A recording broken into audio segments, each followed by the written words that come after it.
Mga ka-Republic, unang tututok ang mata ng mga fans sa tangkad ng 7'3" unicorn na import ng Tok and Tex. Kaya bang tapatan si Bolbol ng bangis at pisikal na laro ng Rain or Shine? Makakatagal naman kaya si Bolbol sa physicality ng PBA brand of play? Sa main game, aabangan ang pagbabalik ng nag-iisang Justin Noypi na resident import ng Barangay Ginebra. Pero hindi rin biro ang kalaban ang Macau Black Knights na gutom sa panalo. Pagkatapos ng dalawang dikit na talo, gustong bumawi ng guest team. Ngunit hindi ito basta-basta papayagan ng Gin Kings. Simula ito ng kanilang kampanya kung saan ay gustong patunayan ni Tim Cone na di siya nagkamali sa desisyong itapat si Brownlee sa mga higanting import ngayong Commissioner's Cup. Pag-uusapan po natin yan, pero bago ang lahat ay maglalambing po ako sa inyo na isubscribe ninyo itong ating channel at kung di masyadong makakaabala ay i-like at paki-share na rin ninyo. Malaking bagay po yan sa aming mga vlogger. Maraming salamat. Mga ka-Republic, mamaya ay debut game ng Barangay Ginebra kontra sa Macau Black Knights. Inaasahan na mapapasabak ng husto ang mga mag-aalak dahil gustong bumawi ng guest team matapos silang talunin ng Converge sa kanilang unang laro at talo ulit sa pangalawa laban naman sa Rain or Shine.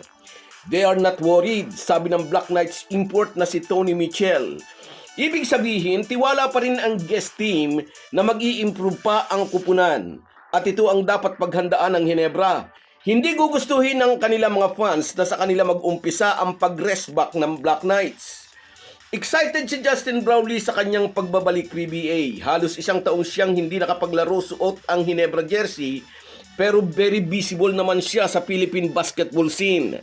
Naglaro siya sa 2 windows ng FIBA World Cup Asian Qualifiers bilang Gilas naturalized player. Walang duda, ito ang magiging pinakamahirap na conference na haharapin ng Ginebra resident import.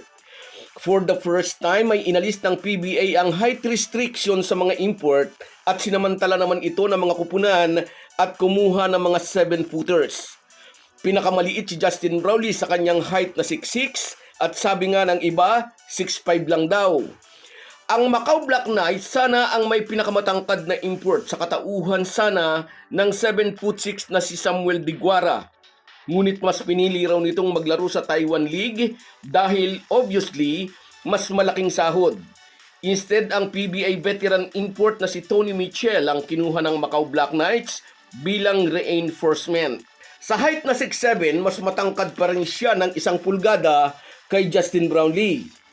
Maraming beses nang sinabi ni Tim Cone, hindi siya nag-aalala sa height disadvantage ng kanilang import at lagi rin niyang sinasabing ang bilis at familiarity ni JB sa kanilang triangle offense ang magbibigay ng problema sa mga 7-foot giants na makakatapat nila. At mamaya nga sa pagsisimula ng Ginebra sa kanilang kampanya, narito si Justin Brownlee para protektahan ang kanyang legacy. Para sa kanya, ang PBA ay hindi lang trabaho. Ito ay tahanan na niya mula pa noong 2016. Sa bawat jump shot at clutch play, bit-bit ni JB ang suporta ng libu-libong Ginebra fans. Kung fans ang pag-uusapan, hindi magpapatalo ang mga fans ng Tok and Tex na tiyak na dadagsa rin sa Araneta Coliseum para saksihan ang debut game ng kanilang paboritong team at debut game rin ni Bolbol. Makakaharap ng Tok and Tex ang kupunan ni Coach Yeng Yao na nauna nang nagsabi na ang TNT raw ay parang nagdala ng machine gun sa isang gyerang kutsilyo lang ang gamit. Ibig sabihin ni CYG kumuha ng 7'3" na import ang Tok and Tex para siguruhin sila ang maghahari ngayong Commissioner's Cup. Ang TNT ang defending champion ngayong mid-conference at kinuhang import ng mga ito ang former NBA player na si Bolbol para tiyakin na maipagtatanggol nila ang kanilang titulo. Alam ng lahat ng team, magbibigay sa kanila ng matinding sakit ng ulo ang 7'3" giant na nakapaglaro na ng 6 na season sa NBA. Nakapaglaro na si Bolbol sa Denver Nuggets, Orlando Magic at Phoenix Suns. Hindi siya masyadong nagamit ng Denver Nuggets nang magsimula siya noong 2019 to 2022 dahil sa dami ng star players noon ng kupunan.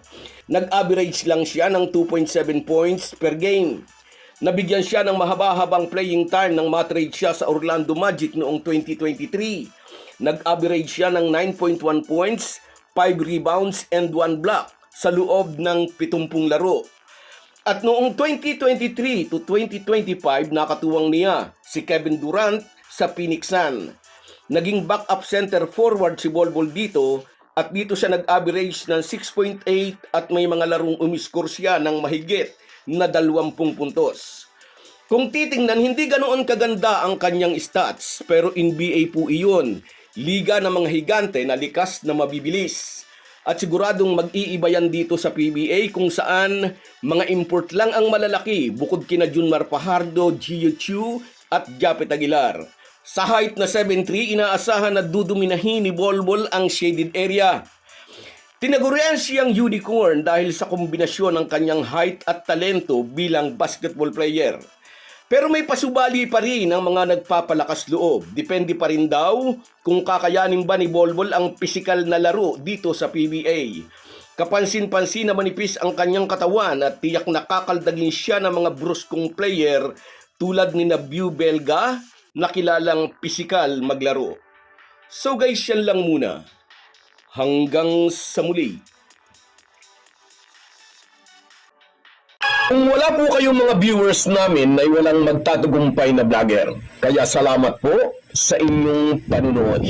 Shout out sa iyo, Nelson Reyes. Salamat naman, narito ka, safe ka dito sa Pilipinas.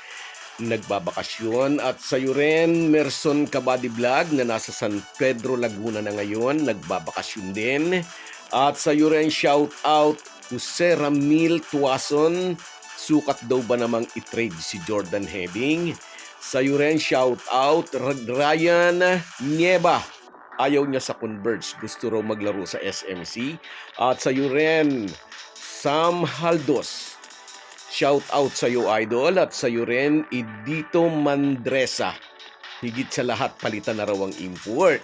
Salamat sa inyong lahat. Kahit gaano po tayo kabisi, ay huwag po nating kalimutan ang ating buhay espiritual. Lagi po tayong magpasalamat sa bawat araw na dagdag sa ating buhay. Malaki po ang maitutulong ng pananalangin araw-araw. Isang paalala po mula sa inyong Halo Halo Sports Republic.